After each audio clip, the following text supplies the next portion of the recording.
No, we totally did not just run all the way here just to make it on time for you. We absolutely did. Listen, it's very difficult for the Expresso family not to beam with pride when we speak about the name Zola Nene and the journey she's taken from being a kitchen cleaner.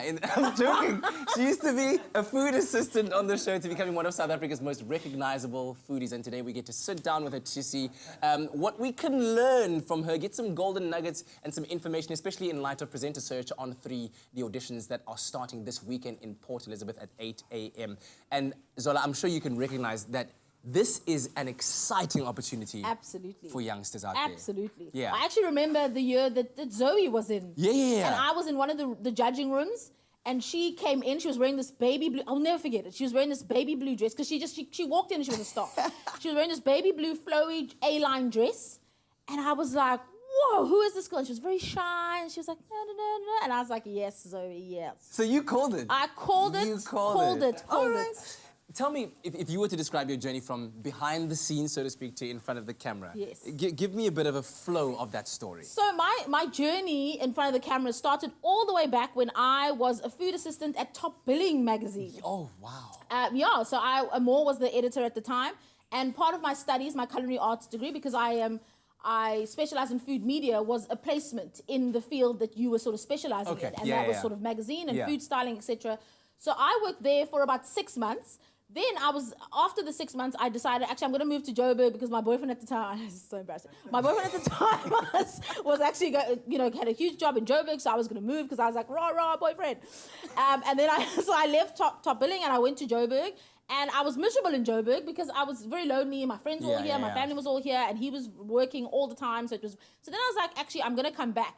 And I actually told Caitlin, here she is. Over there we go. And I was like, oh, friend, I think I'm going to come back, move back to Cape Town. Joburg's not working out for me. And it was at that time that Expresso was conceptualized. And they called me and they were like, oh, we're doing this new show. It hasn't been done in the country before. We've got food on the show. Would you like to come and be, the food stylist on the show? And I was like, oh, how perfect. Awesome. Sign me up. So I came, and with the intent of being behind the scenes. So doing what Nicole now, the food assistant, does. Yes. Arrange the chefs and write the recipes. Still having to wake up at the crack of dawn every morning. Exactly, and I was the only one in the food department back then. So I was happy doing the behind the scenes. I remember Lucian, the floor manager, actually, the first time he saw me, he was like, oh, the coffee station's dirty, because he thought I was like one of the cleaners. He's like, the coffee station's dirty. Could you sort that out? And I was like, hey, but who's this? anyway, so then I did that, and then for some reason, Patience came in the one day, and she was like, so I want you to do kids cooking. I want you to be in front of the camera. And I was like, oh, no. Not what I signed up for. I am behind the scenes. I do no. For about a month, I resisted. For a month, I was like, no, I'm not going to make a fool of myself. I'm not going to be on camera. Then eventually, the producer at the time, Jemima, she's like, okay, Zola, stop being stubborn, just do it and prove everyone wrong, okay? So then if you suck, then you suck and it's done. Then there's no ambiguity, so just do it. So I was like, fine, I'll do it just to prove everyone wrong because my attitude. And I did it the first time and I haven't stopped since. Wow. And I'm sure it's blossomed into so many different opportunities that you are loving right now. You're living your dream. Absolutely. I mean, the fact that Patience saw that in me and saw something in me that made her feel like I needed to, that was part of my talent. Where you found that picture? We found it. We've been scouring. Listen, what advice do you have for the people going to the auditions on Presenter Search?